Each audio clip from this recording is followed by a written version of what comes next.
Please like and subscribe for more videos like this. Imagine a secret so dark, so unthinkable, that it hid in plain sight for 3 decades. A killer living a normal life while the family of his victim waited, prayed, and grieved. But the most horrifying twist? He wasn't a stranger in the shadows.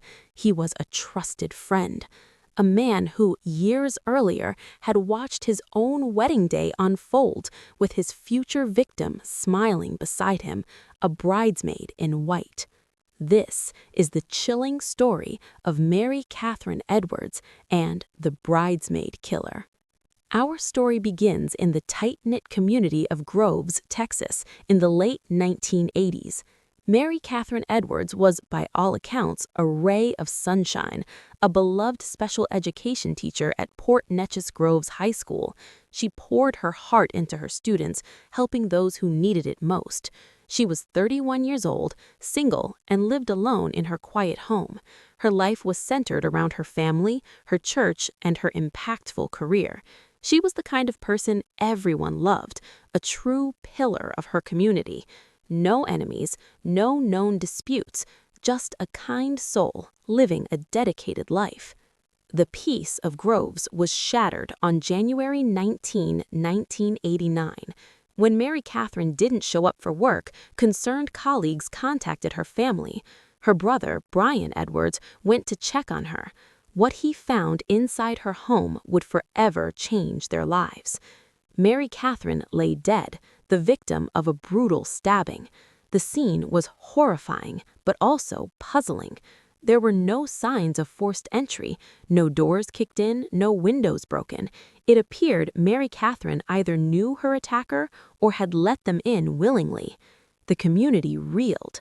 Who would want to harm Mary Catherine, and why? Investigators descended on Mary Catherine's home. They collected evidence, interviewed friends, family, and neighbors. Everyone was a suspect, yet no one fit. No clear motive emerged. The lack of forced entry pointed to someone Mary Catherine might have known, but the viciousness of the attack suggested otherwise. Days turned into weeks, weeks into months, and months into years. The leads went cold. The trail vanished. Mary Catherine's murder became one of those haunting local legends, a constant whisper in the community.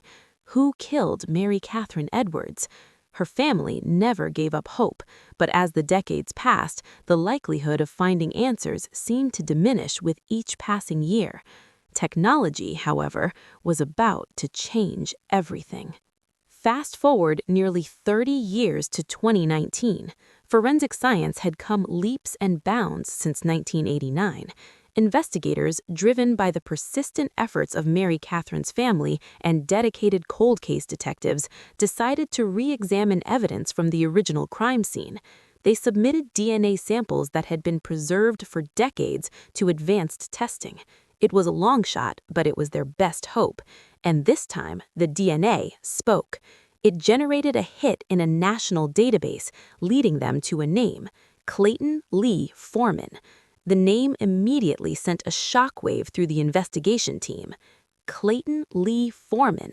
The name didn't initially ring a bell for many of the younger detectives, but for those who remembered the original investigation or for Mary Catherine's family, it hit like a ton of bricks. Clayton Lee Foreman wasn't just some random person. He wasn't a stranger. He was an acquaintance. More than that, he was a former high school classmate of Mary Catherine's, and the connection ran even deeper. Years before Mary Catherine's murder in 1981, Mary Catherine had been a bridesmaid in Clayton Lee Foreman's wedding. She had stood by him, smiled for photos, celebrated his union, completely unaware of the monstrous secret he carried and the unspeakable act he would commit just 8 years later. The man she trusted, the man she celebrated, was her killer.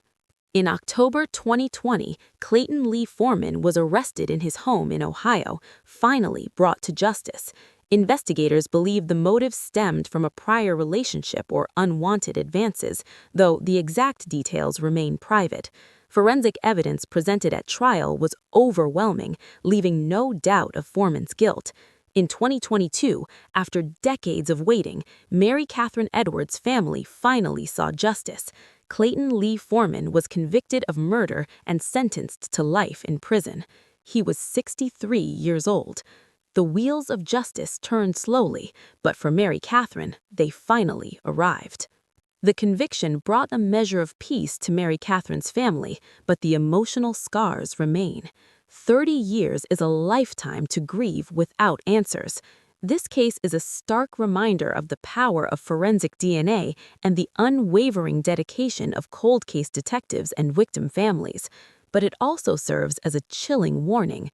Sometimes the greatest dangers don't lurk in the shadows, but walk among us, disguised by familiarity and trust.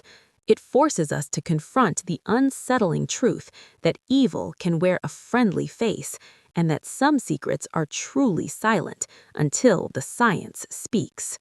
What are your thoughts on this truly shocking case?